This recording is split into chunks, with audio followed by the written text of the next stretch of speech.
jawabannya. Ada lagi? Dari sisi ini apa nak? Bangsa yang memperbudak Israel.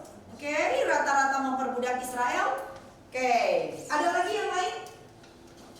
Karena bangsa-bangsa ini sudah lebih duluan ada daripada bangsa Israel. Bangsa-bangsa ini sudah duluan ada daripada bangsa Israel. Oke? Siapa lagi yang bisa memberi pendapat? Akhirnya yang wanita. Bangsa-bangsa penyembah berhala. Mereka adalah bangsa-bangsa penyembah berhala, makanya dikaitkan dengan orang Israel. Ya, yang monoteistik. Gitu ya. Gak apa-apa nak, ayo. Jangan pernah takut mengeluarkan pendapat di sini. Bangsa-bangsa ya? Oleh bangsa-bangsa yang pernah dilalui oleh tokoh-tokoh Alkitab. Ya, oke.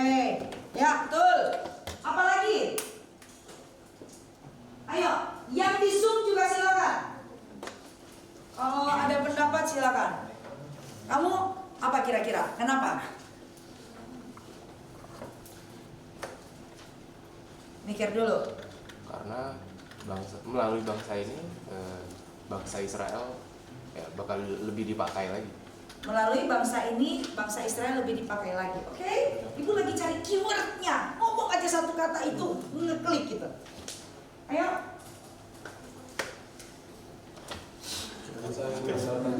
Bangsa yang meninggalkan Tuhan. Bangsa yang mengandalkan. Yang mana yang mengandalkan Tuhan? Nggak ada. Ini juga lari-lari kan dia. Ini aja bandel. Yang tengah aja bandel.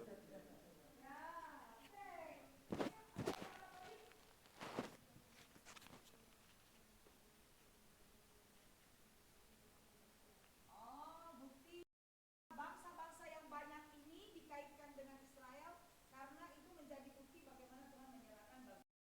Oke, Ibu kasih pertanyaan lain. Atau masih ada yang mau memberi respon, mengomentari? Ya, ayo nak. Bangsa tersebut keturunan Nuh. Ya, oke, ya. Keturunan Nuh ya. Bener dong. Iya sih. Bener dong.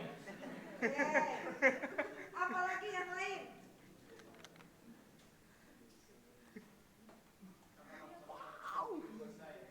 Hah? Bangsa-bangsa tersebut ingin bersaing. Bersaing untuk? Hah?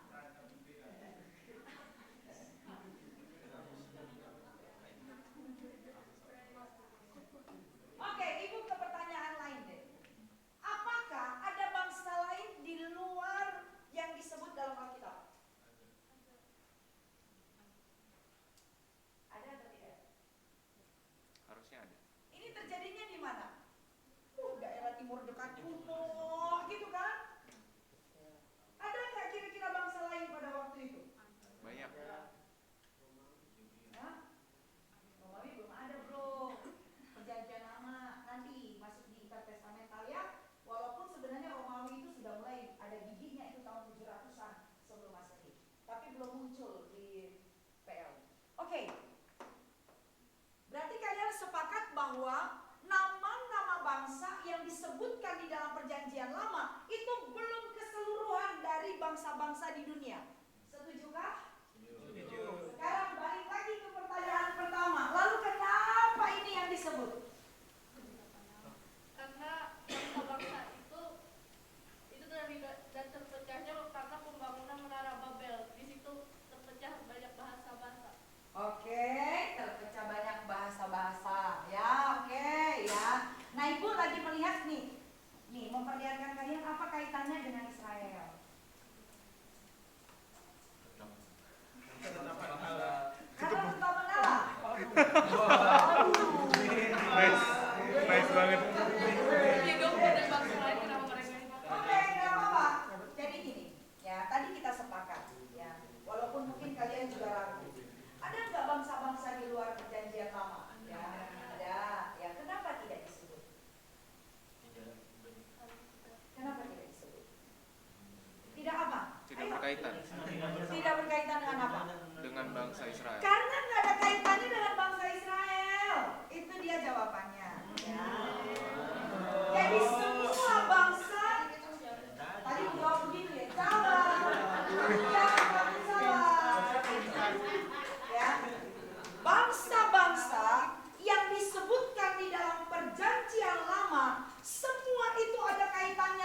sejarah bangsa Israel. Ya, yang tidak ada kaitannya, yang tidak ditulis lah. Adakah nama-nama? Ya, bahkan kalau kita lihat itu nama-nama dari keturunan ya Adam, terus kemudian Nuh, yang tidak disebutkan di Perjanjian Lama. Ada. Karena yang disebutkan itu yang ada kaitannya dengan sejarah keselamatan. Banyak bangsa lain. Yo, waktu menara Babel bukankah orang terserak kemana-mana dari padang Sinear lalu kemudian berpencar kemana-mana? Gitu ya. Tetapi bangsa-bangsa itu tidak ada kaitannya dengan ini. Maka harus betul-betul kita lihat. Ayo nak, hujanan kamu. Ayo.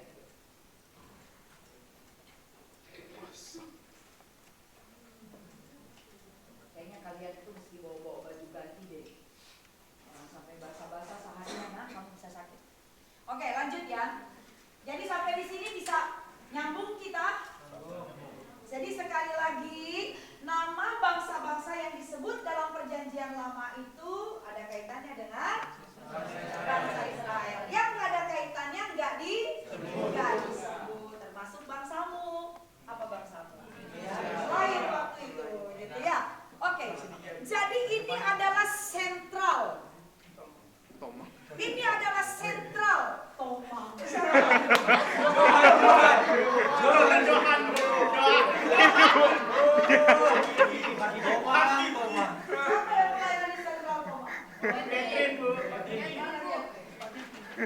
Oke ya, jadi ayo canda enggak masalah ya, tapi harus fokus ya. Harus fokus. Oke. Jadi ini dia, bangsa Israel itu adalah sentral percakapan, sentral sejarah di dalam Perjanjian Lama. Sentralnya.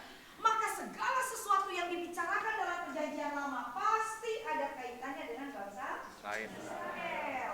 Pasti ada kaitannya. Yang tidak ada kaitannya ya skip. Semua ada kaitannya dengan bangsa Israel. Maka para penafsir mengatakan ini bangsa Israel adalah mujizat di dalam sejarah. Ada seorang penafsir berkata begini, kalau kamu nggak percaya bahwa kita menyembah Allah yang hidup, ya kamu ingat aja satu bangsa, yaitu bangsa Israel. Bangsa itu nggak punah sekarang. Artinya apa? Ya kita masih bisa melihat rekam jejak Tuhan dalam kehidupan mereka sekarang. Apa yang dikatakan di dalam Alkitab kita masih bisa buktikan. Kenapa? Israel masih ada. Nggak kedengarannya di itu ya. Tapi ini suka ke bawah. Oke, gini aja enak. Jadi kembali lagi, bangsa Israel ini adalah mujizat di dalam sejarah. Kalau ada orang yang tidak percaya bahwa kita menyembah Allah yang hidup, ingat aja dengan bangsa Israel. Kenapa ingat dengan bangsa Israel? Karena kita bisa katakan Israel itu adalah Ebenezer. Ya, kita bisa berkata sampai di sini Tuhan sudah menolong. Kenapa bisa begitu? Ya. Tidak ada bangsa yang mengalami mujizat yang banyak sebanyak yang dialami oleh Israel. Tidak ada bangsa yang Tuhannya itu bekerja dengan dahsyat dan dicatat begitu detail dalam sejarah kecuali bangsa Israel. Tidak ada bangsa yang punya nabi lebih banyak dari bangsa Israel. Ayo, sebutin satu nabi. Elia, Elisa, Musa. Gak ada nabi di sini. Udah disebut baru 3. Kamu udah pernah belum? Sebutin satu. Ya saya.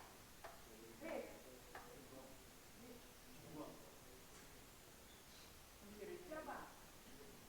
Hah? Yeremia. Oke, banyak ya yang lain ya. Jadi itu adalah nabi-nabi di dalam Perjanjian Lama. Ya. Tidak ada bangsa yang punya nabi lebih banyak dari bangsa Israel. Tidak ada tokoh yang begitu berperan di dalam dunia ini yang memegang peranan dalam berbagai bidang. Kecuali tokoh di bangsa Israel sampai sekarang. Coba lihat orang-orang yang pemenang Nobel, ya dari mana semua itu? Politik, perdamaian. kalian udah belajar kan di SMP SMA penemu-penemu terkenal gitu ya. Dari mana rata-rata? Dari sana semuanya. Oke? Jadi bisa dikatakan bahwa bangsa Israel yang merupakan sentral dari sejarah itu merupakan juga bukti bagaimana Allah memelihara mereka. Ini bangsa ini mujizat di dalam sejarah. Oke, ada pertanyaan sampai di sini sebelum lanjut? Nah, dari Israel ini, ya, di kumis tolong dong ditutup.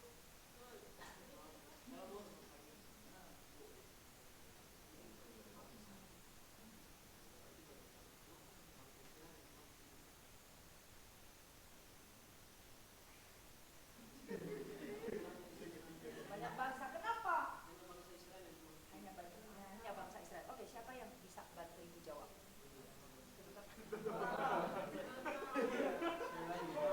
Kedaulatan Allah lagi ya.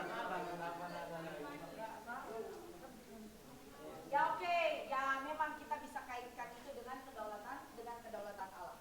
Tapi kita kembali ke kejadian pasalnya yang ketiga kan. Ketika manusia jatuh di dalam dosa, Allah kemudian merencanakan keselamatan.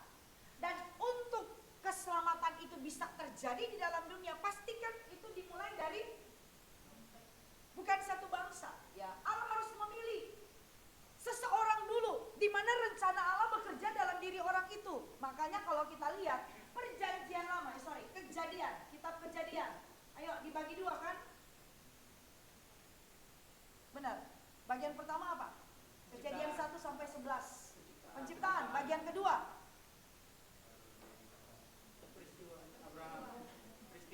Penciptaan dan pemilihan kan? Perjanjian kan?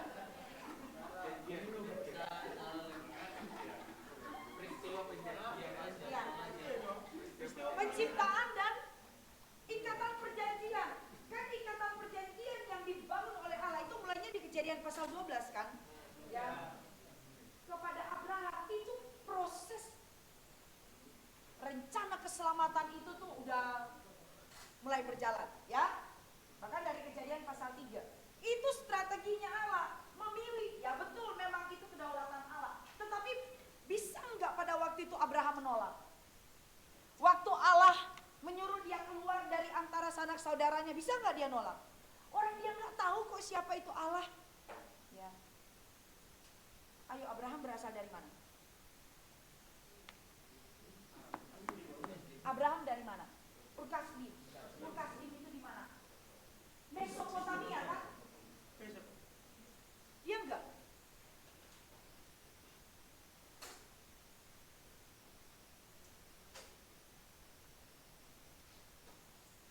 Orang-orang pada waktu itu paganisme, penyembah berhala. Ya. Dari monoteistik jadi politeistik, ya kan? Itu kan polanya.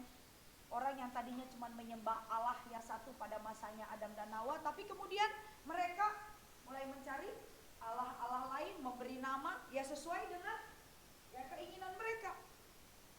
Ada bencana di sungai meluap, ya, menimbulkan bencana, mereka pasti berpikir di situ ada dewanya. Ya, dikasih nama lah dewa itu dan seterusnya. Oke, Ibu tidak membahas ke sana, Ibu balik ke pertanyaannya kan. Jadi kalau ditanya kenapa Allah memilih bangsa Israel? Sekali lagi Allah memilih, tetapi ada respon manusia di situ juga kan. Abraham memberi respon. Jatuh bangun nggak Abraham? Lah jatuh bangun juga. Ya kita kan udah belajar kemarin. Tuhan memberikan janji kepada Abraham, kamu punya keturunan akan menjadi berkat. Ya, kamu punya keturunan akan seperti bintang.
Jadi ini ya, sekali lagi ini kalau ada yang begini itu kadang-kadang suka blank. Jadi itu yang tadi ya. Jadi perjanjian itu dimulai dari satu orang kemudian menjadi satu keluarga, pada akhirnya menjadi satu bangsa. Makanya penyebutan Allah Abraham, Allah Ishak, Allah Yakub, terus ya untuk menunjukkan apa? Oh, janji itu diawali dari Abraham. Ya. Tapi Abraham sendiri di masanya tidak bisa memenuhi janji Tuhan itu. Terus generasi di bawahnya Allah Abraham, Allah Ishak, lalu kemudian janji itu diteruskan kepada Yakub, ya. Yakub dengan anak-anaknya yang 12 itu kemudian itu dia ya. Dari situlah janji itu mulai terlihat lebih mengerucut. Dengan apa? Janji Tuhan secara khusus kepada suku Yehuda bahwa kerajaanmu tidak akan tergoncangkan. Wah, itu kan semua ya yang kita lihat di dalam perjanjian lama itu merupakan proses untuk menggenapi ya janji Tuhan ya yang sudah diberikan kepada Abraham. Abraham sudah lama meninggal, tetapi Allah tetap terikat kepada janji. Katanya kalau dua orang berjanji yang satu meninggal, ya udah janjinya selesai, betul ya. Tapi Abraham sudah meninggal, Ishak meninggal, Yakub meninggal, Allah tetap meneruskan janji itu. Ya, ke keturunan selanjutnya sampai kemudian kehadiran Kristus.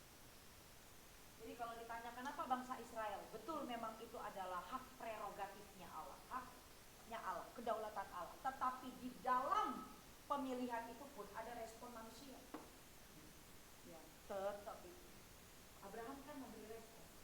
Makanya dia disebut sebagai bapak orang percaya, bapak orang beriman. Dia pun nggak tahu siapa Allah Israel kan? Ya dulu belum disebut Allah Israel ya. Israel itu cucunya. Belum ada paganisme, tapi betul-betul dia diberikan satu kekuatan untuk percaya bahwa yang memanggil dia keluar dari antara sanak saudara itu adalah Allah yang akan disembah oleh anak cucunya nanti. Allah Abraham, Allah Ishak, Allah Yakub. Ya gitu ya. Kenapa Tuhan memilih? Ya, itu memang haknya Tuhan. Tetapi sekali lagi proses itu tetap berjalan. Proses itu tetap berjalan. Oke. Kembali lagi ke sini ya. Jadi bangsa Israel itu kemudian menjadi sentral. Maka segala sesuatu yang kita temukan di dalam perjanjian lama, semuanya tentang dia kok. Benar ya? Semua tentang ini. Bangsa ini, tegar tengkuknya, ya, dableknya, semua tentang ini.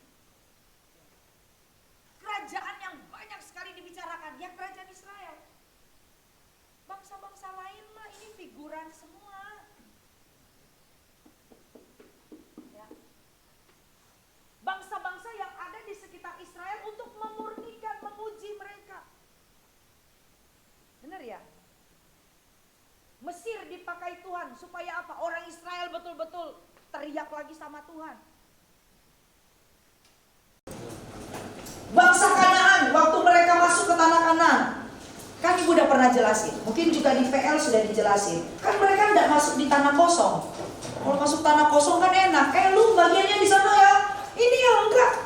Yang mereka masuki semua penuh dengan penduduk yang harus mereka kalahkan. Wah, itu satu hal yang sangat sulit. Supaya apa? Mereka ketemu Tuhan di situ. Makanya pemurnian terus. Kalian ingat dengan istilah keren? Perang suci. Bagaimana Tuhan habisi orang-orang yang ada di sekitar Israel. Wah, itu kalau berbicara soal itu, kita akan berpikir, Tuhan kok nggak adil ya? Tuhan sayang banget sama Israel, tapi kenapa Tuhan bisa benci sama bangsa lain? Ya. Nanti itu kalian bicara di teologi perjanjian lama. Ya, itu masih lama, semester 5 baru bahas itu. Ibu bicaranya sepotong-sepot. Ya. Sepotong-sepotong, jadi nggak asik. Ya, kalau ibu bicara semuanya nggak selesai kita punya materi. Ini aja baru pendahuluan. Oke, ibu masuk ke sini. Ya, jadi mungkin kalau ada yang bertanya di luar ini, ibu skip dulu ya, supaya masuk ke sini kita terus ya. Ini aja materinya banyak. Oke. Nah, sekali lagi kalau kita lihat di perjanjian lama, ini dia bangsa Israel. Ada kerajaan-kerajaan yang begitu kuat. Tahun 1500 sebelum Masehi, wow, kita ketemu dengan kerajaan Mesir. Ya. Kerajaan Mesir dikaitkan dengan apa? Peristiwa apa? Hah? Kerajaan Mesir dikaitkan dengan peristiwa tulang apa? Ya, ketika orang Israel menjadi budak di sana, betul ya? 70 orang kata Alkitab yang masuk ke Mesir. Ya, keluarganya Yakub pada masanya Yusuf, tapi mereka bisa berkembang biak. Waduh, itu Keluaran pasalnya yang pertama. Ya, kemudian bangkit seorang raja Firaun yang tidak tahu apa yang pernah dibuat oleh Yusuf ratusan tahun yang lalu. Lihat ya, mau sehebat apapun orang, pada masanya dia juga akan hilang. Nggak usah sombong ya, Riz ya. Kamu ngantuk nak, matamu merah, kamu nangis, nangisin Yusuf. Oke ya, makanya bertanya ya supaya nggak ngantuk. Oke. Ya, jadi bangsa Mesir ya dikaitkan dengan ketika orang Israel ada di sana. Ya. Nanti juga dikaitkan di masa raja-raja kan. Bagaimana orang Israel itu, aduh siapa yang kuat, disitulah dia. Ya. Dan seterusnya. Oke, nanti kita sampai di sana pembicaraan. Mesir, lalu kemudian Amalek. Waduh, ini banyak sekali bangsa. Tahun 2000 sebelum Masehi, Ibu baru masuk ke zaman Babel ya. Tahun 2000 sebelum Masehi, Babel muncul. Babel didirikan oleh seorang raja ya. Ini terkenalnya pada masa Hammurabi ya. Nanti kalian carilah ceritanya. Hammurabi M-nya 2, M-nya 1, M coba. Hammurabi. Wah, pada masa Hammurabi ini Babel itu seperti kota metropolitan gitu ya. Sama seperti Mesir di tahun 1500 sebelum Masehi. Wah, orang datang dari mana-mana, mungkin sama kayak Jakarta sekarang. Orang mau mengadu nasib datangnya ke Jakarta. Walaupun tinggal di kolong jembatan, pokoknya kalau ditanya orang tinggalnya di mana? Jakarta gitu ya. Pokoknya kayaknya kalau sudah tinggal di Jakarta itu aduh, ya udah sukses gitu ya. Itu yang kemudian membuat beberapa orang itu, wah ini kalau lebaran, enggak tahu deh kalian yang dari daerah mungkin pernah mendengar. Ada beberapa, ini di kota ya. Kalau sudah lebaran, orang bisa ada tempat penyewaan emas gitu. Jadi ibu-ibu yang pulang kampung itu bisa pakai gelang emas dan seterusnya untuk menunjukkan bahwa dia sukses. Sukses di kota. Jadi pulang kampung itu berlomba-lomba ingin menunjukkan keberhasilan mereka di Jakarta. Ya. Banyak nyewain baju apa segala supaya pulang itu orang bisa hormat. Ih, berhasil dia di Jakarta. Orang dia udah lama di Jakarta, Monas masih kecil dia udah di Jakarta. Sekarang kan Monas sudah tinggi kan? Dulu Monas masih kecil, itu istilah orang. Ya. Saking lamanya di Jakarta kalau ditanya, Pak dari kapan, sejak kapan di Jakarta? Waktu Monas masih kecil. Sekarang Monas sudah besar, ya. Monas masih kecil. Oke. Ya itu dia, ya. Jadi Babel itu sempat jaya. Tapi setelah Hammurabi meninggal, ini pembahasannya Pak Roy selalu kira saya Pak Ari. Ya, kenapa Pak Ari? Karena Pak Ari itu nggak masuk kelas, jadi sampai mimpiin Pak Ari. Cariin Pak Ari akhirnya, Evin Pak Ari. Ya, kasih F buat Pak. Kamu kehujanan apa naik mobil?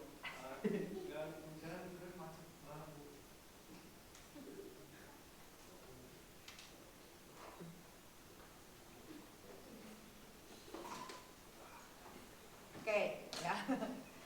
Tahun 2000 sebelum Masehi kerajaan apa, Bro? Kamu ngantuk setelah cuci muka dulu.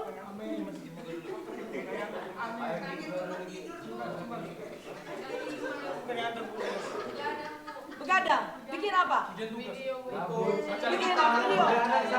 Baca Alkitab. Tapi agak panas ya, ini udah nyala semua AC-nya. Ada waktu belajar Ibu. Oke, siapa kamu bisa buka peta Mesopotamia enggak? Iya. Mesopotamia tahun 2000 sebelum Masehi. Kita akan lihat bahwa 2000 sebelum Masehi.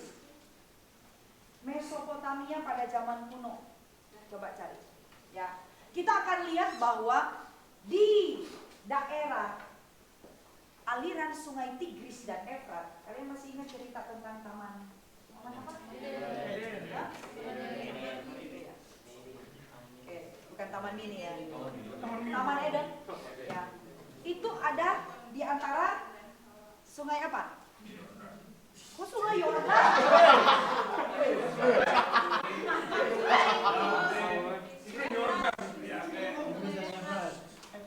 Tigris, Efrat, apa? Oke, tetapi ada dua kerajaan besar. Kecil sekali anak. Di belakang Alkitab ada ya? Ada. Di belakang Alkitab ada. Coba lihat di belakang Alkitab. Ini.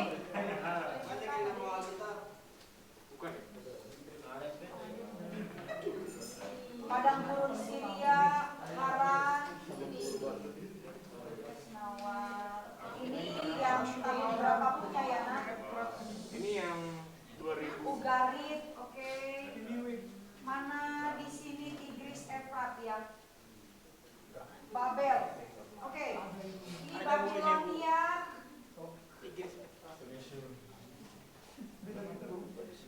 Asyur mana ya?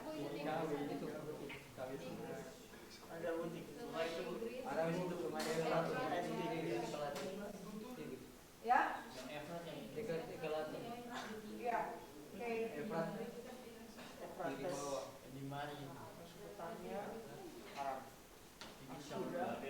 Ya, oke. Mana Asyur? Di samping Mesopotamia di bawah Qatar. Di bawahnya, di bawah Qatar. Ya, oke, ya. Mesopotamia. Jadi Asyur sama Babel. Ya, jadi Asyur dan Babel. Dua-dua itu satu di hulu, satu di hilir. Itu dua kerajaan besar di daerah Mesopotamia di sekitar tahun 2000 sebelum Masehi. Oke, nanti kelompok satu yang akan menjelaskan lebih lanjut. Tetapi ini dua kerajaan ini saling menaklukkan satu dengan yang lain. Selalu begitu. Pada masa Hammurabi menjadi raja di Babel, waduh itu kerajaan Babel sempat jaya. Tetapi ketika Hammurabi meninggal, yaitu dia semakin merosot juga kejayaan dari Babel.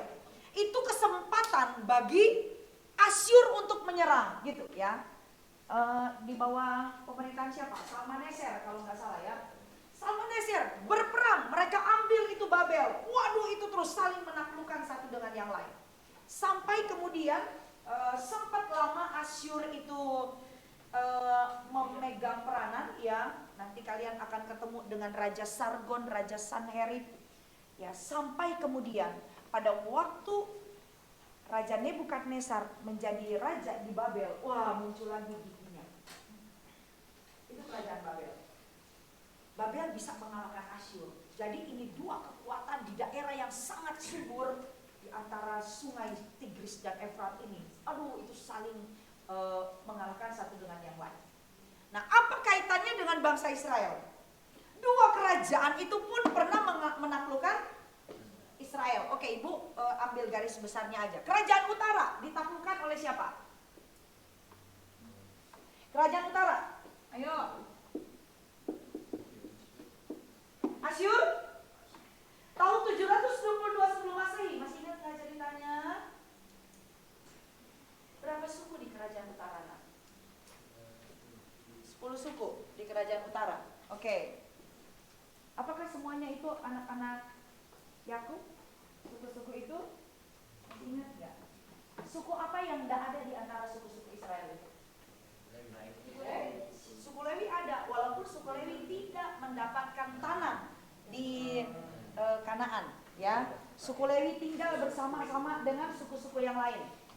Itu cara Tuhan supaya mereka tetap memelihara iman.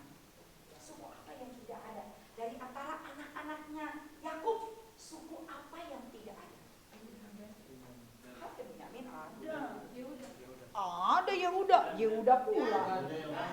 Ada nggak? Ruben ada. Dan ada, sebut lagi. Isakar ada.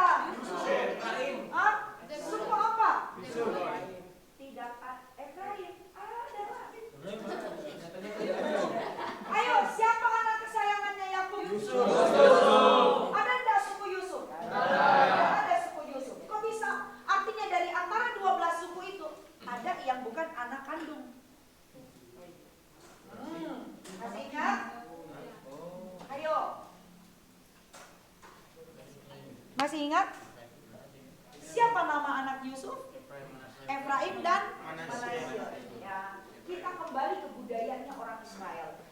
Biasanya anak sulung itu dapat 2 bagian. Anak sulung dapat 2 bagian. Ya, Yusuf itu anak sulung nggak? Hah? Bukan. Sulung dari istri yang satu dari Yusuf adalah anak sulung dari istrinya yang bernama siapa? Rahel. Anak sulung dari Lea? Ruben. Ya, mestinya yang disebut sebagai anak sulung itu adalah Ruben. Tapi kenapa diganti posisinya ke Yusuf? Hah? Karena Rahel kesayangan? Ayo, siapa yang masih ingat ceritanya? Ya karena Rahel kesayangannya ya. Siapa yang masih ingat? Coba buka doanya Yakub untuk anak-anaknya sebelum dia meninggal. Buka semuanya yang Kitab Kejadian.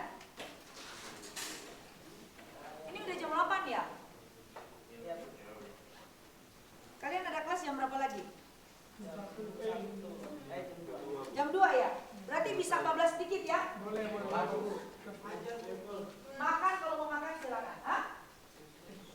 Ya cepel lah, nggak mungkin lah ibu juga cepel tetap gitu. Ayo, coba buka doanya Yakub untuk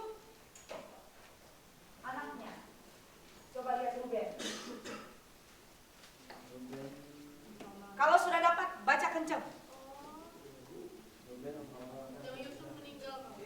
Kan Yusuf meninggal. Yang doanya kan ini. Doa Yakub untuk anak-anaknya sudah ketemu?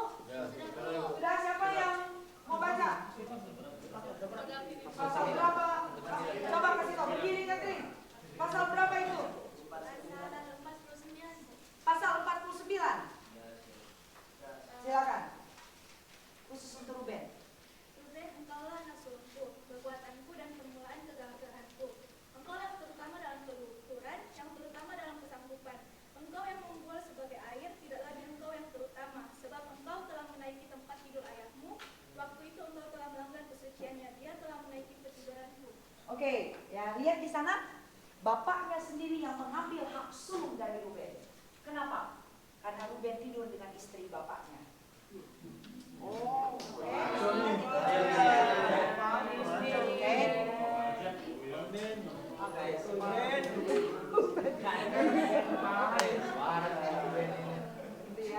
Engkau adalah permulaan kegagahanmu, itu kata Yakub. Engkau adalah anak sulung, tetapi sekarang kau bukan lagi yang terutama. Maka coba lihat cerita ketika Yusuf membawa Efraim dan Manasye kepada Yakub. Ayo, di akhir-akhir Kitab Kejadian. Duh, kenapa ibu ke situ ya? Jadi terpancing ke situ. Oke, gara-gara anak sulung. Coba lihat peristiwa ketika Yusuf mendengar bapaknya sakit, dia bawa Efraim dan Manasye, lalu Yakub memberkati kedua anak ini.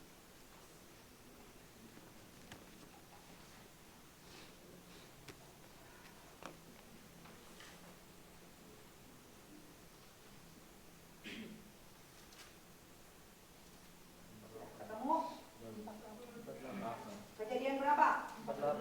Kejadian pasal yang ke-8. Oke, coba kalian perhatikan. Iya, kejadian pasal 48. Ibu bilangnya apa? 48. Makanya nggak dengar kalian. Kejadian 88.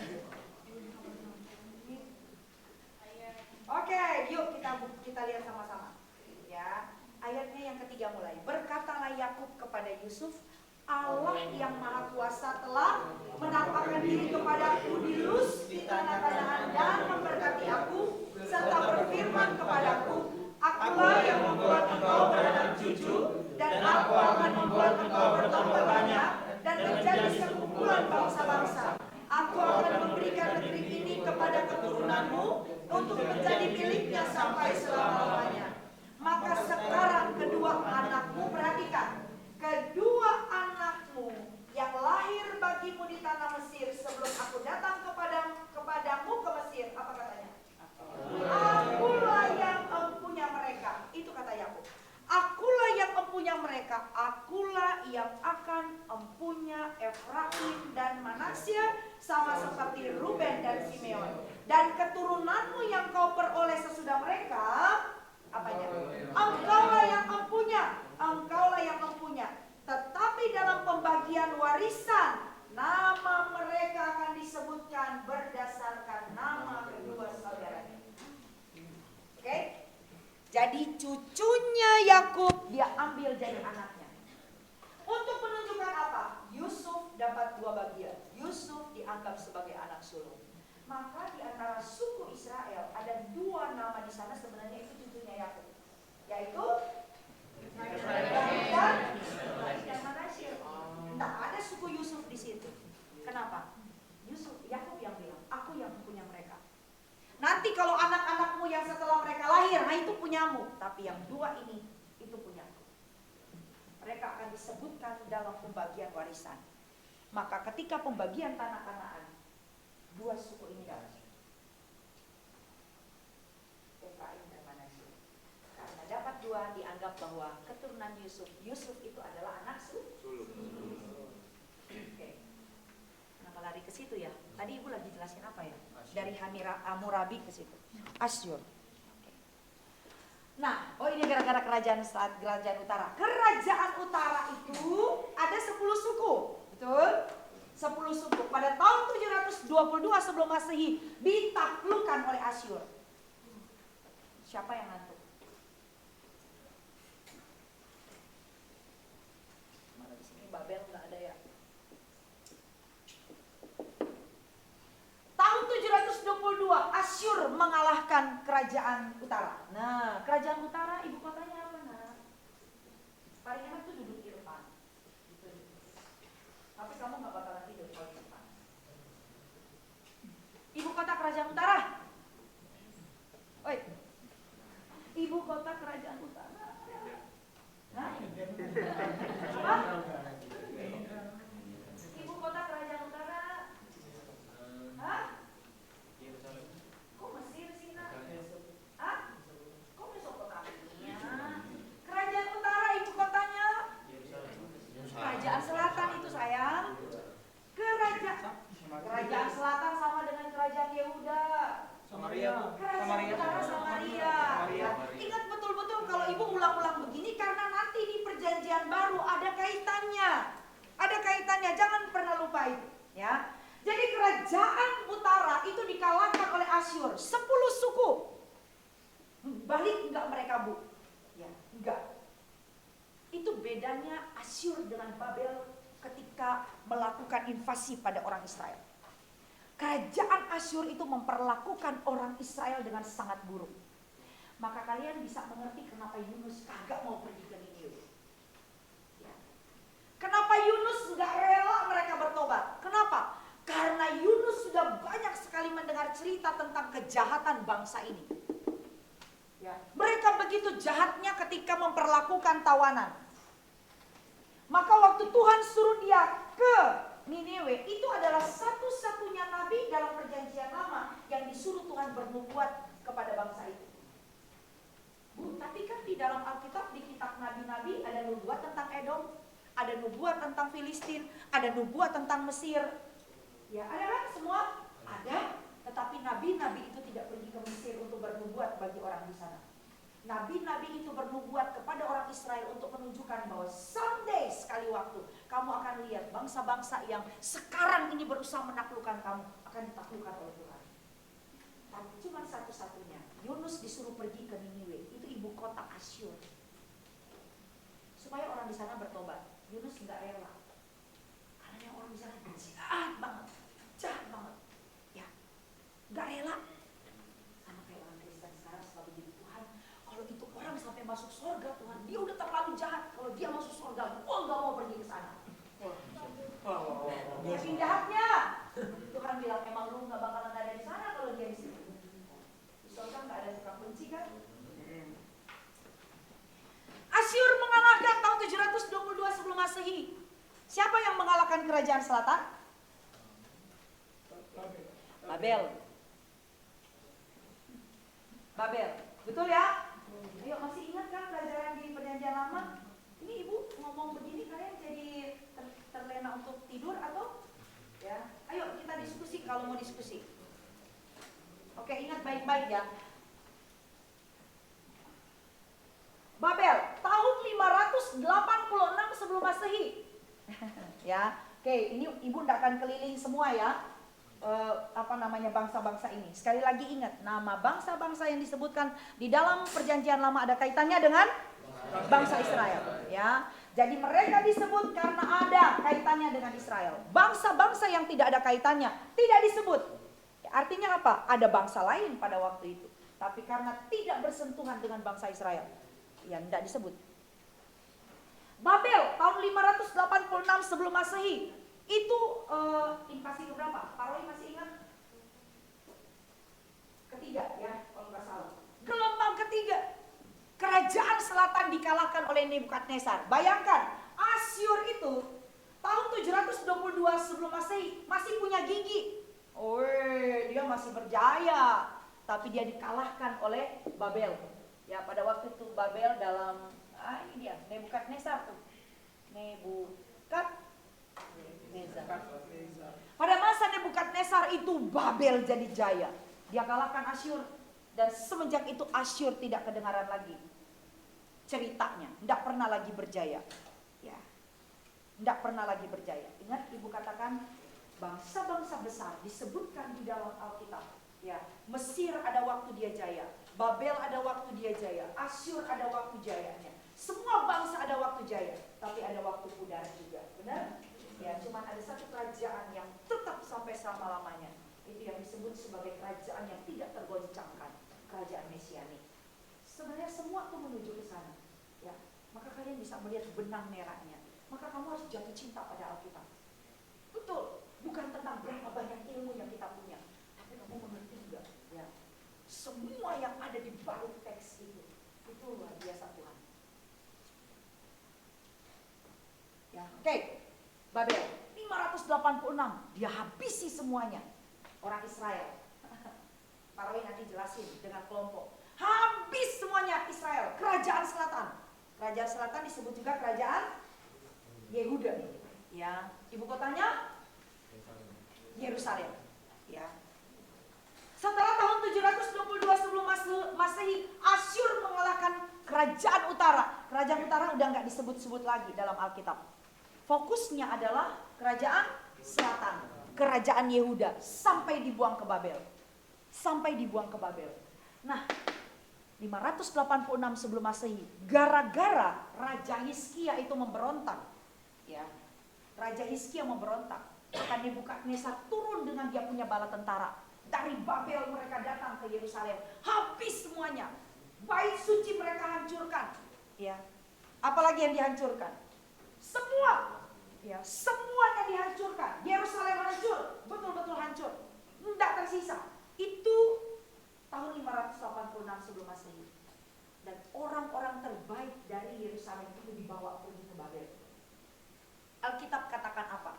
Yang tersisa di Yerusalem yang tidak diangkut itu adalah orang-orang tua. Yang sudah tadi apa-apain juga udah mati kok. Ya, mau ngapain coba?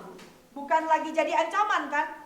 Tapi kalian bisa memahami enggak? Pada waktu itu ada perpisahan yang terjadi antara anak dengan orang tua. Gimana perasaan anak-anak ditawan ke Babel sementara mama papanya yang tua renta itu ada di Yerusalem.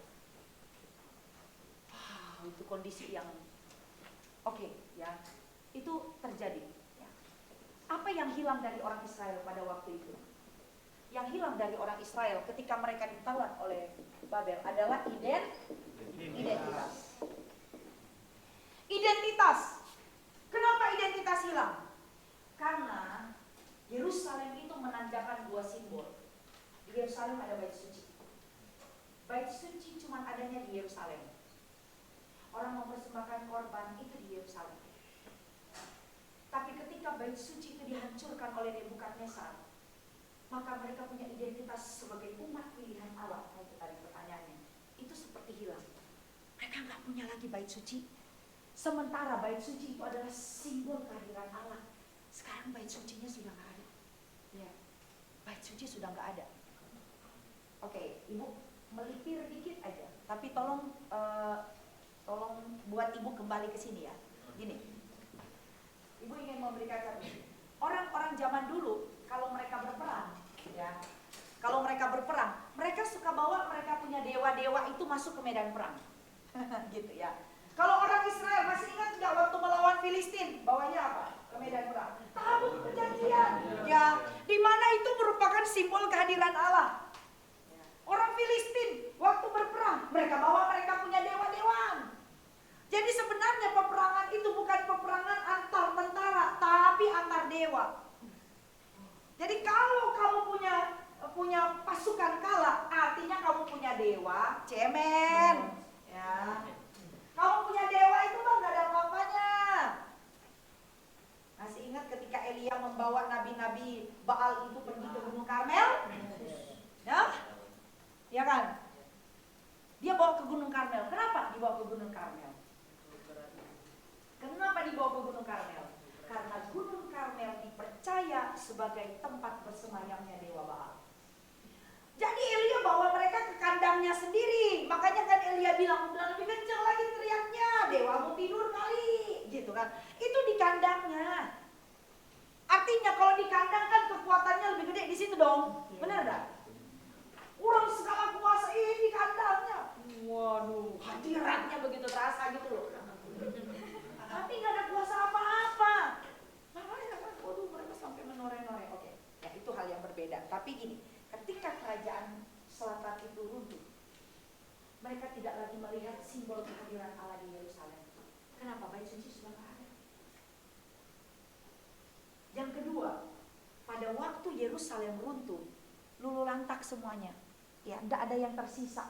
Waduh, kita kalau baca kitab Ratapan dan kamu bisa memahami bagaimana Yeremia waktu dia melihat ke Yerusalem yang runtuh.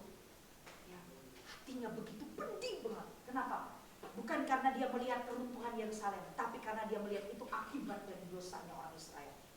Gak mau bertobat, tegar tengkuk, udah tahu kebenaran tapi tetap berubah setia. Dia meratap pada waktu itu. Itu Yeremia. Karena Yeremia tidak ikut ke Babel. Yeremia ada di Yerusalem. Meskipun nanti kemudian dia menyingkir ke Mesir. Tapi Yeremia yang menyaksikan betapa megahnya kerajaan ini dulu. Sekarang nggak ada apa-apa, nggak tersisa apa-apa. Yang ada orang tua, yang ada orang yang cacat, yang ada orang miskin, yang nggak punya kekuatan untuk memberontak kepada Babel. Orang-orang terbaik itu pergi ke Babel. Nah, mari kita bicara lebih lanjut. Waktu pergi ke Babel, ya, Yeremia menubuatkan berapa lama mereka di Babel? 50 Oh, ada 50 sampai 70. Ayo. Hah? Kamu pedagang ya? Oh. Berapa tahun? Yeremia bilang berapa? 70 tahun. 70 tahun kamu ada di pembuangan. Dan Tuhan akan memanggil, memulangkan engkau kembali. 70 tahun. 70 tahun mereka ada di Babel. Ya. Maka cerita-cerita waktu ada di pembuangan itu banyak dikisahkan. Kitab Daniel, ya. Bagaimana orang-orang Israel yang cerdas ini, kalangan cendekiawan, itu dipakai di pemerintahan. Mereka menjadi orang-orang hebat di sana.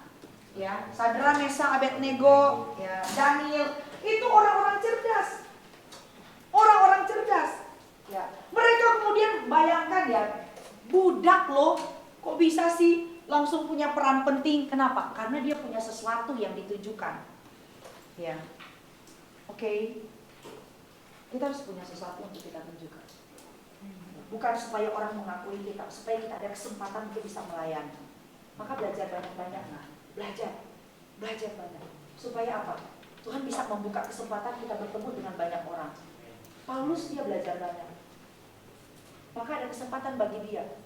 Makanya ibu selalu bilang kan, Paulus itu adalah misionaris perkotaan, bukan misionaris kampung.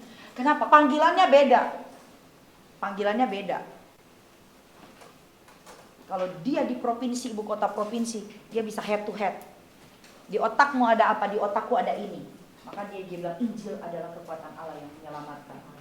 Dia mampu berapologetika. Oke.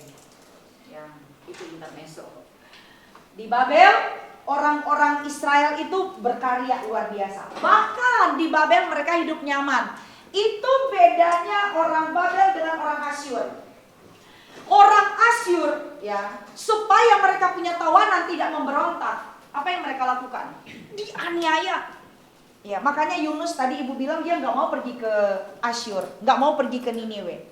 Ada satu cerita ya, nanti kalian bisa googling ya. Jadi kalau dapat tawanan itu ditaruh di semacam kerangkeng lalu kemudian ditusuk-tusuk gitu loh ya. Diperlakukan tidak manusiawi, kulitnya itu dikeluarkan dari dagingnya. Itu orang Asyur. Tapi itu tidak terjadi pada orang Babel. Ya. Orang Babel bikin nyaman orang Israel di pembuangan. Bahkan di pembuangan orang Israel itu bisa punya perkampungan-perkampungan Yahudi. Di situ mereka belajar Taurat. Ada satu nabi yang ikut, namanya Nabi Yeskel. Ya, lihat bagaimana providensia Allah. Allah memelihara mereka. Di pemerintahan ada Daniel. Di pemerintahan ada Sadra, Mesak, Abednego. Di tengah-tengah rakyat ada nabi. Keren banget. Itu cara Tuhan memelihara orang Israel di pembuangan. Itu dia, keren banget. Mereka orang-orang cerdas. Apa yang mereka lakukan di sana? Ya. Ketika justru mereka ada di pembuangan, mereka semakin gila-gilaan cinta Tuhan. Kenapa? Udah gak bisa lagi mempersembahkan korban. Nanti ada satu istilah dalam bahasa Ibrani itu, mereka selalu datang kepada Tuhan. Setiap kali mereka berdoa, mereka bilang, kasihanilah aku yang miskin ini Tuhan. Kasihanilah aku yang miskin. Ini ada kaitannya dengan khotbah di bukit. Berbahagialah orang yang miskin di hadapan Allah. Karena apa? Itu sejarahnya di masa pembuangan. Orang Israel merasa mereka sudah tidak punya tempat lagi untuk mempersembahkan korban. Mereka nggak punya apa-apa. Maka yang mereka lakukan, mereka mempersembahkan korban syukur, pujian kepada Tuhan. Mereka belajar, mereka punya Taurat. Maka kalau kita lihat di masa raja-raja, zaman monarki, orang Israel gampang banget menyembah berhala, betul enggak? Ya kan? Rajanya jahat, pasti rakyatnya jahat. Tapi ketika ada di pembuangan, mereka bisa gila-gilaan setia sama Tuhan. Ya. Mereka cuma bawa, mereka punya gulungan kitab Taurat, itu yang mereka pelajari. Maka pada waktu itu di masa pembuangan di Babel, muncul rumah-rumah sembahyang. Ayo, siapa yang tahu namanya? Apa namanya? Apa Ben? Kamu yang udah bolak-balik Israel. Ya, sinagog. Sinagog itu ya bukan sinamot. Sinamot sih. Apa di sini yang udah mempersiapkan sinamot? Ya, oke.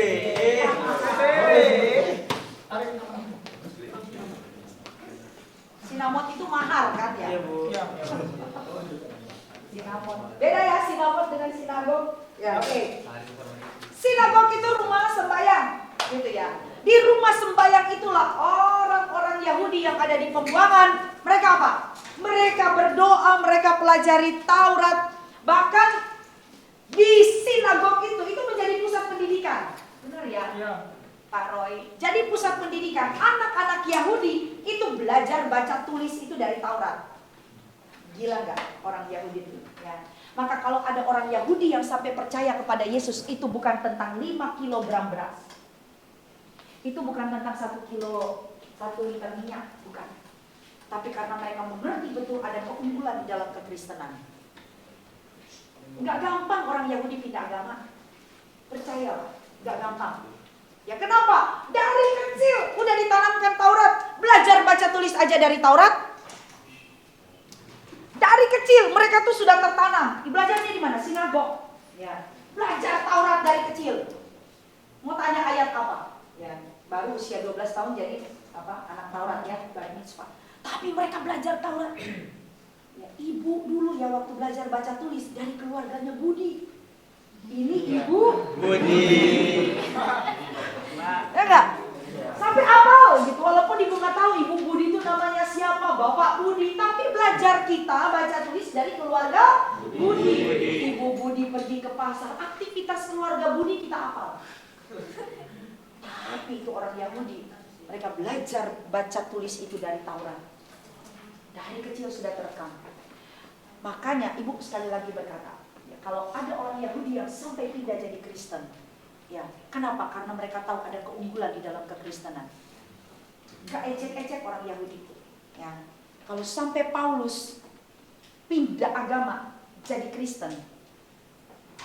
Karena dia bisa melihat ada keunggulan di dalam kekristenan. Oke?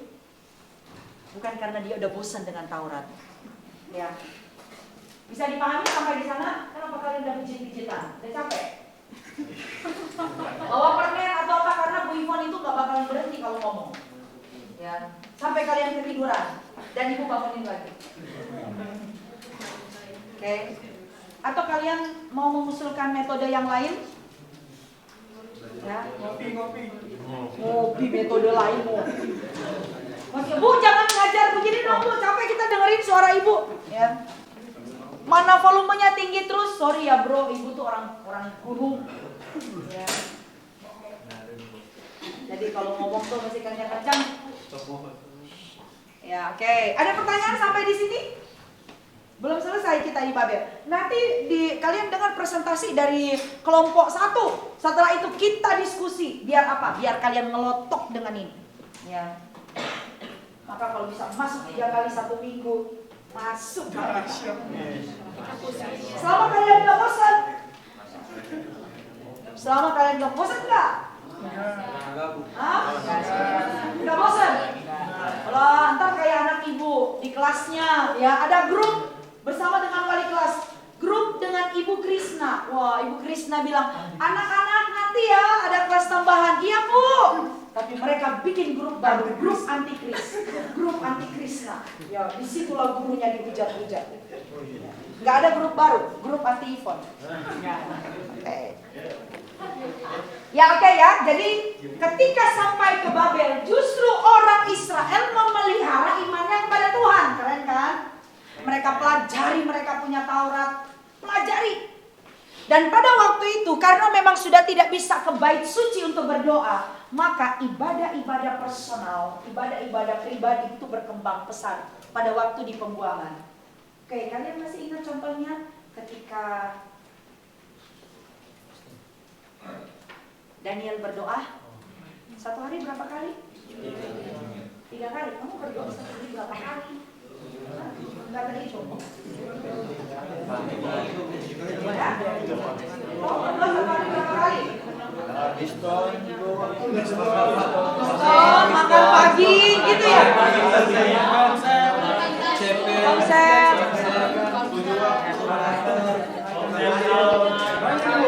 Banyak ya? Ada orang Farisi. Banyak berdoa sampai sudah gak ngerti gregetnya doa, iya kan? Oke, Daniel berdoa. Daniel berdoa 1 hari 3 kali. Apa yang dia lakukan? Setiap kali dia berdoa, Alkitab katakan dia menghadap kemana? Ke Yerusalem. Kiblatnya ke Yerusalem. Ya. Kenapa kiblatnya ke Yerusalem? Kenapa kiblatnya ke Yerusalem? Kenapa? Karena di sana adalah simbol kehadiran Tuhan. Ada bait Allah di sana. Gitu. Walaupun sudah hancur. Ya. Rizky itu kenapa? Dia singa tapi nggak ada iman. Ya ada singa, ada tembok. Dia singa tutup mata. Oke, mungkin kiblatnya di situ. Ya. Terlalu masuk dalam dia. Oke. Tapi kan itu di perjanjian lama kan, sampai kemudian Yesus bertemu dengan perempuan Samaria di sumur Yakub, lalu Tuhan bilang apa? Akan tiba waktunya. Kau tidak menyembah lagi di tempat ini, di tempat itu, tapi kau akan menyembah dalam roh dan kebenaran. Ya, itu bukan tentang bahasa rona, tetapi tentang kita menyembah Allah tidak dibatasi oleh tempat dan waktu. Oke ya? Siapa yang mau ikut take rest besok pagi?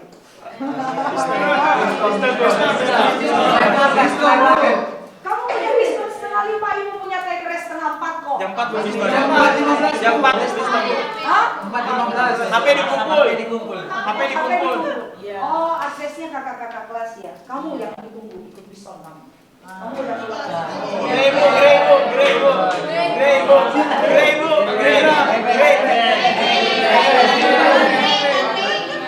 Elizabeth pun juga udah. Oke. Jadi kerohanian dari orang Israel justru bertumbuh dengan sangat masa malah ada di pembuangan. Di pembuangan, ya. Waktu di pembuangan, wah mereka kumpulkan ya tulisan-tulisan nabi-nabi dulu. Mereka ingat bagaimana tokoh-tokoh dulu itu punya kesalahan. Mereka tulis. Maka di masa intertestamental, pada waktu orang Israel pulang ke Yerusalem setelah 70 tahun, di bawah siapa? Pemerintahan siapa itu? Kores. Kerajaan apa? Kerajaan Persia, ya. Tuhan pakai tangan raja yang tidak kenal Tuhan, tidak kenal Allah Israel untuk mengembalikan orang Israel pulang. Ayo, semua pulang nggak? Kagak. Nggak pulang, kenapa? Udah PW. Udah iya, ya. Mereka udah keenakan, ya. Mereka sudah bangun, mereka punya kehidupan. Itu dia, makanya Yeremia akan bilang apa? Usahakan kesejahteraan kota di mana engkau tinggal. Ya kan? Itu Yeremia tulis surat kepada orang-orang yang ada di pembuangan. Jangan memberontak. Ya kamu bangun kota itu. Itu yang dilakukan. Makanya orang Babel itu tidak melihat bahwa orang Israel ini ancaman. Sama seperti yang dilihat oleh Firaun kepada orang-orang Israel waktu ada di Goshen. Beda kondisinya. Kenapa? Mereka bangun kota pada waktu itu. Keren banget. Hebat banget orang Israel, ya. Sampai kemudian mereka kembali ke Yerusalem. Nah, orang-orang Israel yang jaya, yang dagang dan menjadi kaya raya, bayangkan aja, waktu dibuang ke Babel, rata-rata mereka punya profesi apa? Petani, apalagi? Peternak. Ya, itu mereka punya profesi ya sesuai dengan struktur geografisnya. Tapi waktu mereka pergi ke Babel, bisa tiba-tiba jadi pedagang loh. Ya, sampai sekarang coba lihat siapa yang menguasai perdagangan dunia. Mereka ya. Cina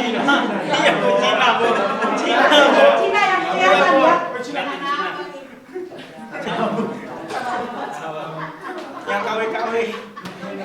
Tapi itu otaknya, tintengnya itu semuanya orang mereka, orang-orang Yahudi. Ya.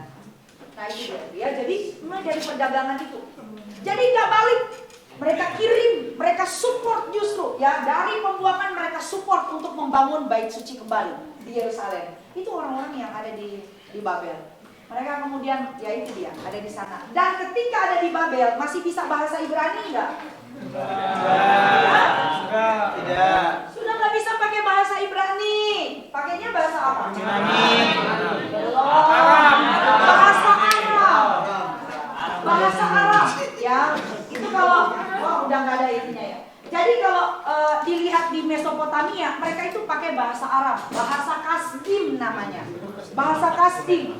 Itu yang dipergunakan orang Babel dan itu yang dipergunakan oleh orang Israel yang ada di pembuangan. Mereka lebih fasih pakai bahasa Arab, apalagi yang lahir di pembuangan. Mana mereka tahu siapa di sini Chinese? Elizabeth. Johan. Reva. Oke. Chinese. Iya dong, ya. Kalau di Jakarta kan semua dipanggil Cici kan, tiba-tiba kamu jadi Chinese kok kalau ngajar sekolah minggu. Iya. Oke, Ibu mau nanya Johan. Diam. Johan, kamu masih bisa bahasa Mandarin? Hokkien. Oh, Hokkien. Mandarin dikit banget. Oke, tapi bahasa Hokkien masih bisa. Hokkien. Oke, Elizabeth? Nama saya Udah nggak Cina. Dia orang mana? Dia Nias, Bu. Nias. Siapa di sini yang Chinese lagi? Mama. Tapi kamu masih bisa pakai bahasa itu? Dari mana? Mama? Ya bahasa bodoh Bu. Oke. Oh, berarti kamu Bahasa gelodok. Jawa ya. Berarti kamu yang KW punya ya. Tapi udah nggak bisa pakai bahasa Hokkien. Ya, oke. Nah, sama orang Israel waktu ada di pembuangan udah nggak bisa pakai bahasa Ibrani. Ya, udah jadi orang KW semuanya. Israel KW semuanya. Ya, gitu. Nggak bisa pakai bahasa Ibrani. Nggak bisa lagi baca mereka punya Alkitab, kitab suci itu yang lahir di pembuangan. Maka ya, kenapa kemudian Alkitab itu harus diterjemahkan? Harus diterjemahkan. Pada waktu menuliskan kitab Daniel itu mempergunakan sedikitnya mempergunakan bahasa Aram. Kitab Esra, kitab Nehemia itu pakai bahasa Aram, gitu ya. Kenapa? Karena bahasa itu yang dipergunakan. Yesus mempergunakan bahasa Aram, ya. Ya, lalu kemudian juga bahasa Yunani. Masih ingat nggak Paulus? Waktu Paulus berkata, emang cuma mereka yang bisa pakai bahasa Ibrani, aku juga bisa. Artinya apa? Paulus mau kasih tahu, aku juga bukan Israel KW, ya. Aku Israel yang bisa pakai bahasa Ibrani. Maksudnya apa sih? Kalau kamu bisa pakai bahasa Ibrani, kamu masih bisa baca kitab suci bahasa Ibrani. Wow, itu prestise itu.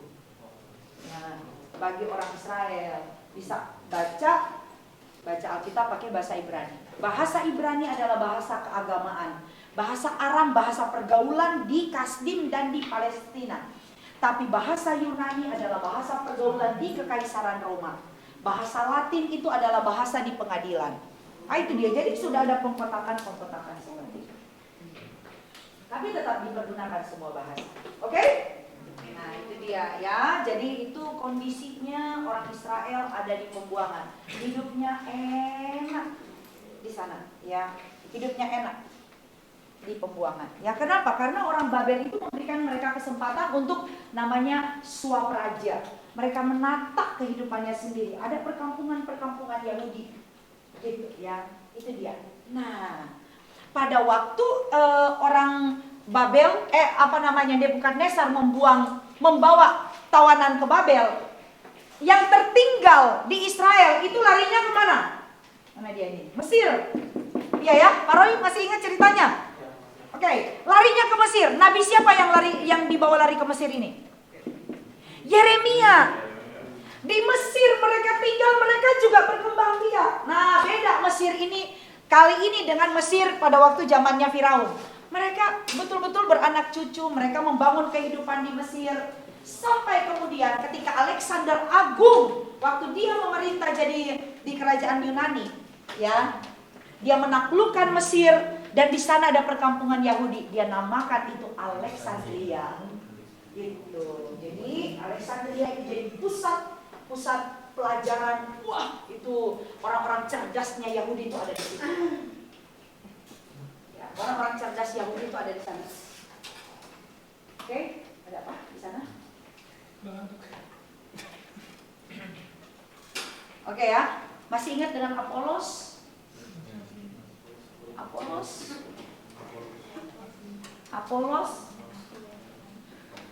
Lupa. Nanti kita bahas itu di surat Korintus ya. Apolos itu adalah anak muda ya. Wah, dia datangnya dari Alexandria. Itu di sana ada universitas yang terkenal. Weh, kalian tahu nggak? Kita nanti akan belajar perjanjian baru. Kalau dulu di abad pertama sudah ada Starbucks, kalau dulu sudah ada abnormal, terus kalau dulu ada begitu-begitu, yang tempat hangoutnya anak-anak muda dan orang-orang tua juga yang berjiwa muda, ya. Pembicaraan mereka itu pembicaraan yang kata orang itu daging semua gitu, ya. Mereka bisa soal jawab tentang filsafat. Keren banget itu anak-anak muda.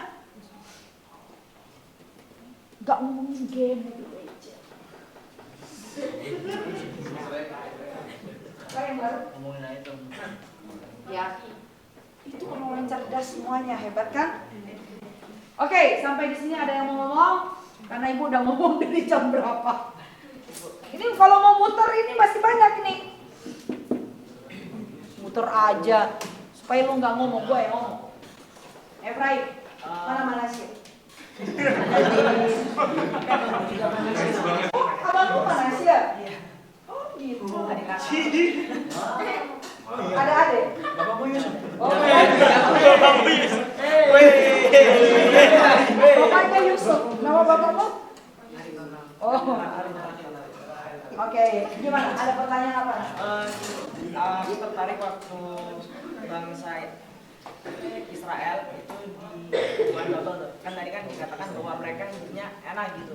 Mereka punya tempat sinagog untuk mereka berdoa gitu kan, berdoa pribadi. Daniel pun juga kan tadi dibilang Sadrak, Mesek, Abednego itu kan mereka kan berdoa tuh. Terus kenapa waktu itu mereka kok sempat dapat kasus karena mereka berdoa? Bukankah mereka diberikan kebebasan untuk berdoa? Oh, itu kan ya dipolitisir. Gitu, dipolitisir. Jadi sebenarnya bukan tentang doanya kan, dipolitisir kan. Ya kalau baca kitab Daniel. Kalau peristiwa Sadrak Mesah Abednego, mereka tidak mau menyembah patung yang dibuat oleh raja. Ya, mereka nggak mau. Ya itu dia, mereka menunjukkan integritasnya itu. Nggak mau. Ya, yang kemudian membuat mereka dibuang ke Perapian yang menyala-nyala. Kenapa Daniel nggak dibuang ke perapian yang menyala-nyala? Kenapa dibuangnya ke gua singa? Kenapa? Biar beda. Oh, yang di sana ada apa? Kenapa? Kok bisa Sadrak Mesah Abednego hukumannya itu dibuang ke perapian yang menyala-nyala, sementara Daniel yang sama memberontak juga tapi dibuangnya ke gua singa?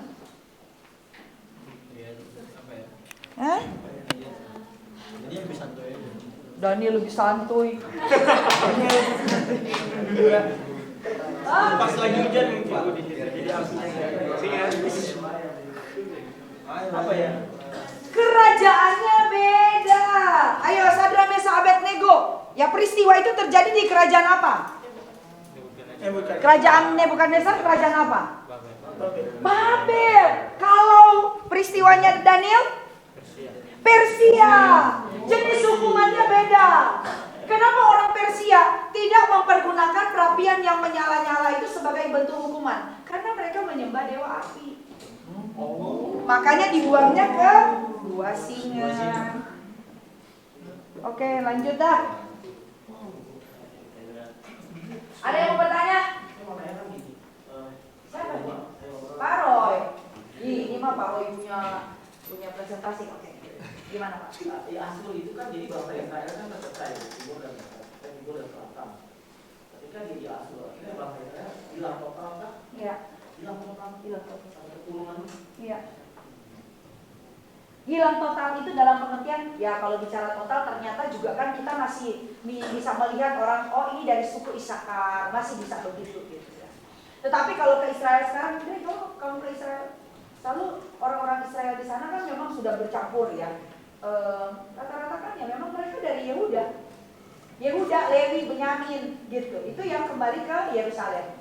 Tapi yang di Asyur itu Asyur itu menghilangkan identitas, caranya begini, dia taruh mereka berbaur dengan tawanan yang lain. Apakah pada waktu orang Israel kerajaan selatan ditawan ke Babel, di sana tidak ada tawanan lain? Ada. Tetapi orang Israel di sana diberikan hak untuk membangun perkampungan sendiri, mengurus mereka punya kehidupan sendiri, mendidik mereka punya anak sendiri gitu ya. Tapi di Asyur enggak. Di Asyur digabung semuanya, ya, dicampur semuanya dengan bangsa lain. Mengawinkanlah kau di situ. Makanya kenapa orang Israel tidak mau bergaul dengan orang Samaria. Jadi sisa-sisa dulu yang kerajaan utara itu adanya di Samaria. Seperti itu, karena dianggap mereka kafir. Ya seperti itu sih. Jadi akhirnya Asyur itu dikalahkan sama Babel, dikalahkan sama Persia. Artinya Asyur itu penyembah berhala. Semua penyembah berhala. Gak ada bangsa yang tidak menyembah berhala. Ya termasuk kalau mau dikatakan ya nenek moyangnya orang Israel, Abraham juga penyembah berhala.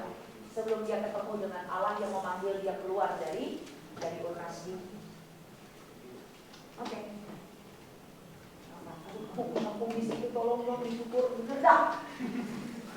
Apa? Mau nanya apa? Bu, ini kan Sadrak Mesah dan Abednego dipaksa buat berhala. Pada zaman bangsa Israel di tengah-tengah Babel, apakah mereka beribadah itu mereka diintimidasi sama bangsa Babel apa enggak? Enggak. Mereka boleh. Kenapa Sadrak Mesah dan Abednego dipaksa? Karena boleh Ya, oke. Itu penyembahan kepada kaisar sebenarnya, gitu. Nah, nanti di perjanjian baru akan berhadapan dengan hal yang sama. Kan ya patung kaisar, ya. Wow, ada raja, ada kaisar-kaisar, ya. Di perjanjian baru di zaman kekaisaran Romawi, Wah, itu kaisar-kaisar yang termasuk gila hormat, ya, gila hormat. Nero, tapi yang paling terkenal itu Domitianus. Nah, itu dia pada masa Domitianus itu yang Yohanes dibuang ke pulau Sabu.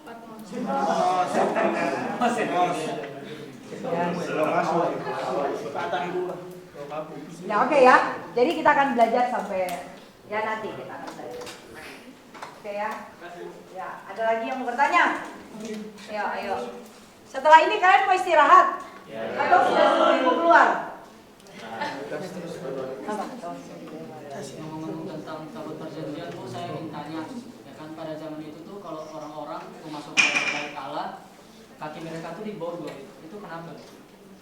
Aku pernah baca di sebuah artikel, jadi mau tanya ke itu.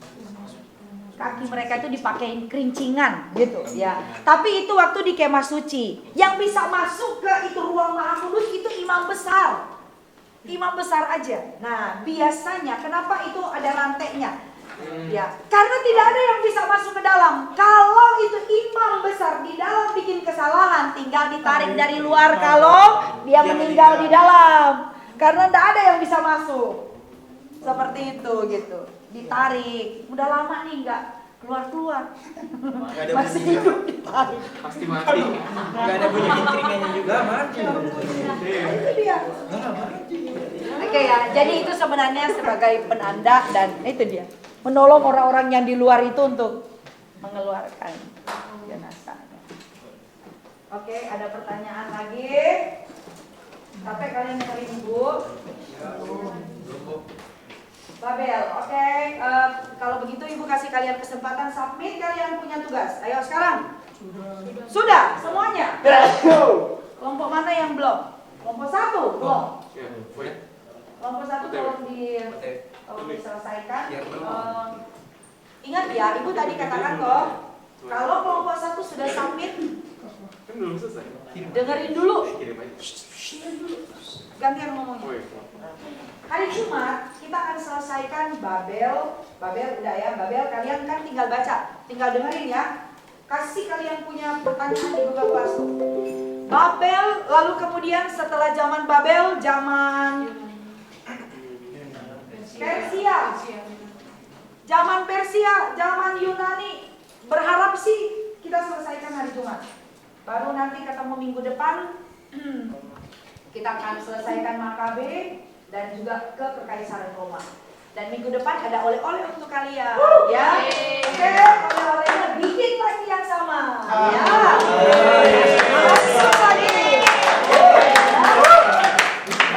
Kita akan sama-sama lihat masa Yesus waktu dia kecil, waktu dia besar, ya usia 12 tahun Yesus ada di mana, 30 tahun dan seterusnya.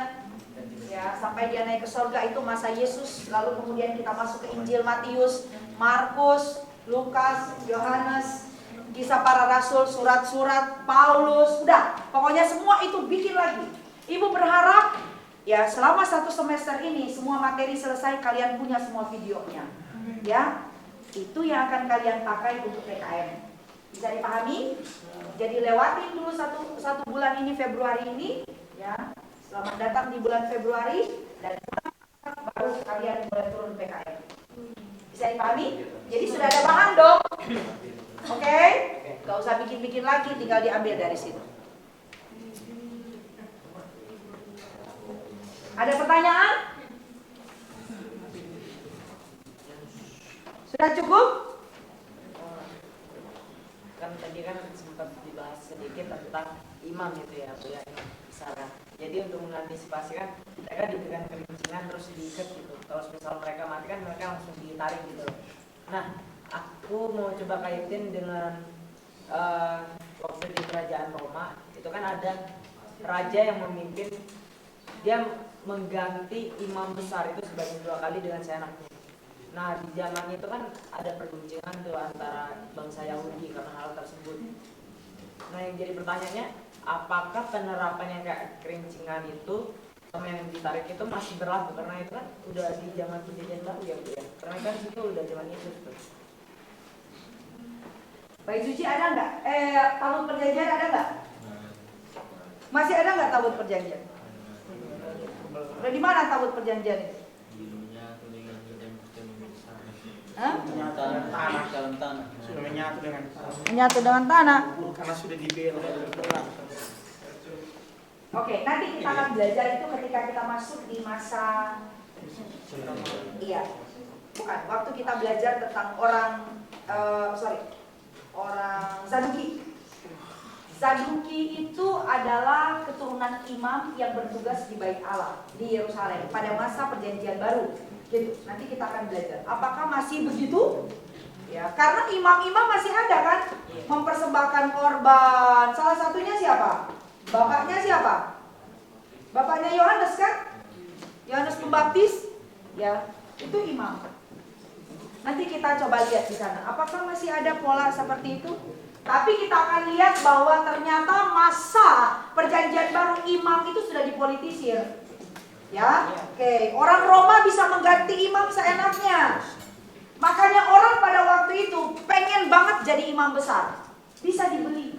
Kalian tahu nggak? Dulu orang-orang kaya pada waktu itu justru para imam. Kalau mau Saduki itu orang kaya. Kalau sekarang mereka hidup di Jakarta yang punya villa banyak di Bogor itu jangan mereka imam. Kenapa? Habisin uang jemaat. Betul. Itu imam. Imam itu punya akses. Aduh, kenapa ibu jadi di situ? Nanti masih jauh banget ini. Imam di Perjanjian Baru itu punya akses dengan pemerintah Roma. Perdagangan itu di Bait Allah, perdagangan di Yerusalem. Siapa yang ngatur? Imam. Imam berkuasa pada waktu itu, ya. Imam berkuasa. Imam berkuasa. Makanya imam pada waktu itu kaya-kaya. Tidak ada imam yang miskin. Makanya mereka bisa bunuh-bunuhan untuk jadi imam besar. Bukan lagi seperti dulu dipilih. Wah, itu terjadi dalam sejarah. Kenapa? Itu ladang basah, bro. Kamu jadi imam besar, kamu punya akses dengan kekaisaran Roma. Nyamanlah hidupmu. Makanya kenapa kemudian terjadi banyak pemberontakan di tingkat bawah. Orang-orang bosan dengan kehidupan rohaniawan yang tidak rohani. Gitu, ya. Semua jatuhnya ke legalistik. Ya semoga itu nggak di kita ya. Orang sebut kita hamba Tuhan, tetapi kita ternyata tidak ada di pihak Tuhan. Kamu hamba Tuhan, tetapi bukan membangun pekerjaan Tuhan, tapi merusak pekerjaan Tuhan. Oke, sebelum ibu khotbah, iya dari tadi udah khotbah belum? Siapa yang mau bertanya lagi terkait dengan materi kita? Vio, kamu mau bertanya? Enggak mau tanya aja sih, Bu. Ya, tadi yang jawabannya bagus banget. Di perjanjian lama itu kayak Adam itu kan hidupnya sampai 130 tahun. Siapa Adam? Kenapa kamu sunat dia punya umur banyak banget? Adam 130 tahun.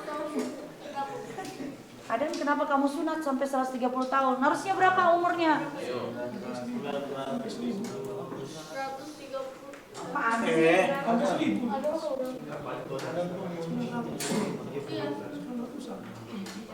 Oke, aduh. Ya, memang sudah dinubuatkan begitu kan? Ya, bahwa umur manusia itu 70. Sorry, bukan tentang itu, yang 120-an tahun itu. Ya, kalau orang Israel, kamu coba deh, kalau kamu pergi ke sana, kamu coba konfirmasi deh. Orang Israel itu waktu ulang tahun, mereka berdoanya begini, kiranya umurmu sampai 120 tahun. Bukan 70 tahun loh. Kamu kalau ke sana juga, kamu tanya.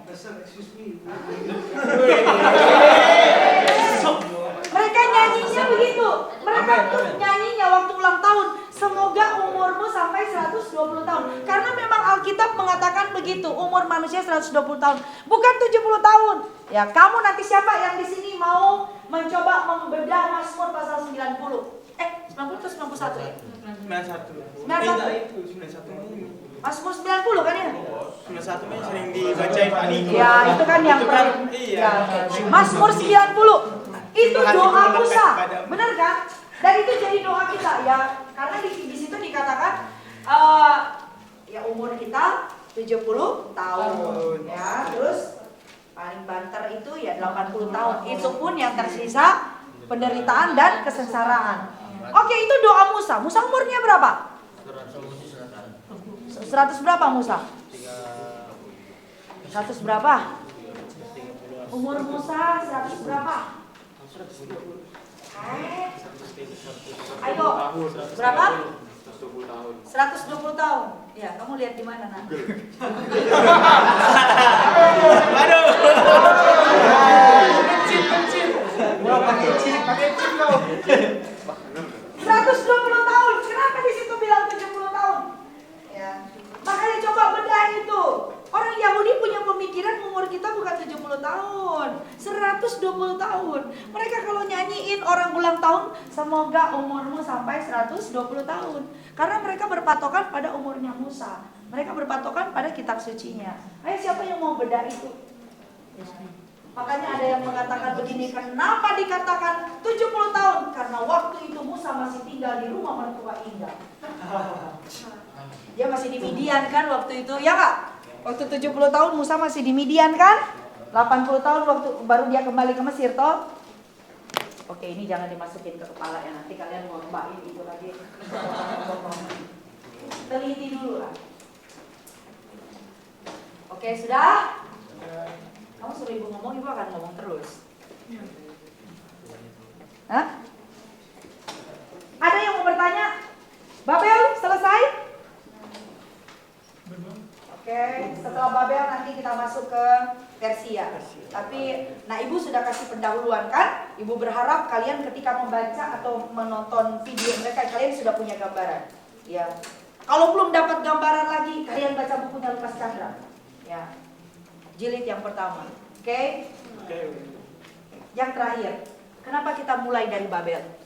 Ayo, kelompok 1, kenapa kita belajar mulai dari Babel? Menara Babel, oke, itu di kitab Kejadian ya. Walaupun kemudian, ya kalau dilihat ibu kota dari Imperium Babel, yaitu Babel sendiri, itu ada di sekitar Tigris dan Efrat. Aduh, itu daerah subur banget dah. Ya. Tapi, iya apa? Kenapa kita mulai dari Babel? Ini kita itu dibahas. Hah? Babel kan itu kan melambang ini budaya jelas.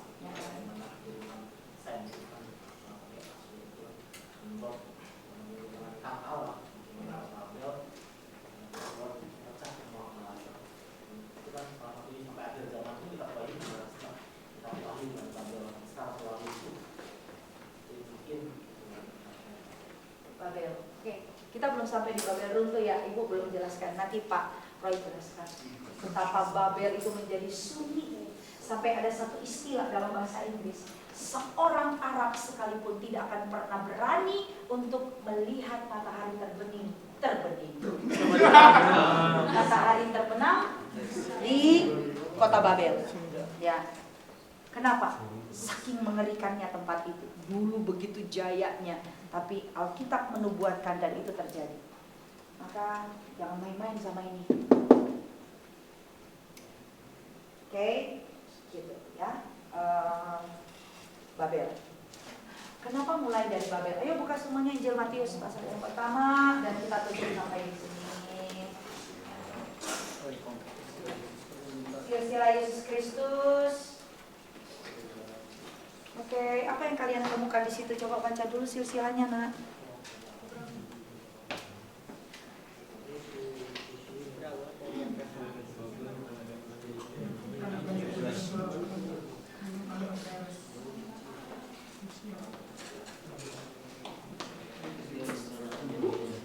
Oke. Terus, apa yang ada di silsilah? 14 keturunan dari sampai ke Hah? kelahirannya Yesus Kristus. Gimana? Karena 14 keturunan dari pembuangan ke Babel sampai ke Kristus. Oke, di sana dikatakan Yosia memperanakan Yekhonya dan saudara-saudaranya pada waktu pembuangan ke Babel. Terus sesudah pembuangan ke Babel, Yekhonya memperanakan Shealtiel dan seterusnya. Jadi pembuangan ke Babel itu seperti tonggak sejarah baru bagi orang Israel. Dan itu ada kaitannya nanti ketika kita belajar perjanjian baru. Oke, ini satu lembar putih ini 450-an tahun masa intertestamental. Ya, di antara PL dan PB. 400-an tahun lebih. Ya. Tapi walaupun Tuhan tidak berbicara apa-apa di sana, apa yang terjadi di masa pembuangan itulah yang kemudian terus dikerjakan di masa intertestamental. Ya. Itu dia, satu lembar ini harganya mahal sekali. Banyak sekali silent history di situ, ya. Sejarah-sejarah yang tersembunyi, yang senyap di sana yang akan kita coba nanti bedah. Oke, di masa intertestamental. Semoga kalian mencintai PB, karena nanti kalian akan tetap bersentuhan dengan itu kan. Tapi kalau nggak suka sama dosennya, jadi nggak suka pelajarannya sih ya. Oke, bisa jadi. Tapi itu realita. Oke, ada pertanyaan? Oke deh, ya silakan Ibu sampai di sini. Kita ketemu hari Jumat. Ya, sorry hari ini Ibu ambil waktu kalian. Hari Jumat kita akan masuk dan selesaikan 3 jam. Ini 2 jam ya. Jam setengah malahan ya. Kita masuk tadi jam berapa? 7 pas. 2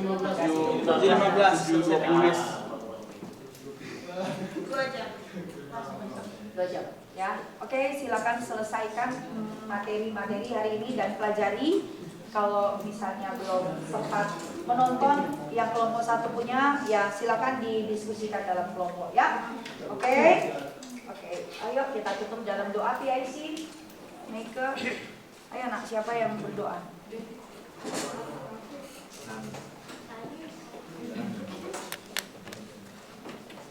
Oke, teman-teman juga berdoa.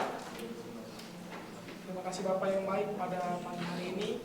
Kami bersyukur Tuhan, di akhir perkuliahan kami dapat menyerap banyak Tuhan ilmu Tuhan tentang perjalanan Tuhan Alkitab-Mu. Kiranya Kau berkati Yesus agar yang kami pelajari bukan hanya sekedar sebagai teori, melainkan Tuhan kami semakin dekat dengan Engkau, semakin mengerti Tuhan tentang perjalanan-Mu Tuhan. Dan juga kami ucap syukur Tuhan, Engkau telah titipkan bagi kami Tuhan dosen Tuhan di Bifon. Kiranya Kau berkati lebih lagi Tuhan, agar Tuhan Kau pakai luar biasa Tuhan dalam hidupnya Tuhan. Sebentar juga kami akan melanjutkan aktivitas kami. Kiranya Kau berkati Bapa dalam nama Yesus. Haleluya. Amin. Tuhan berkati semua. Apa nak? Soal keluarga kita.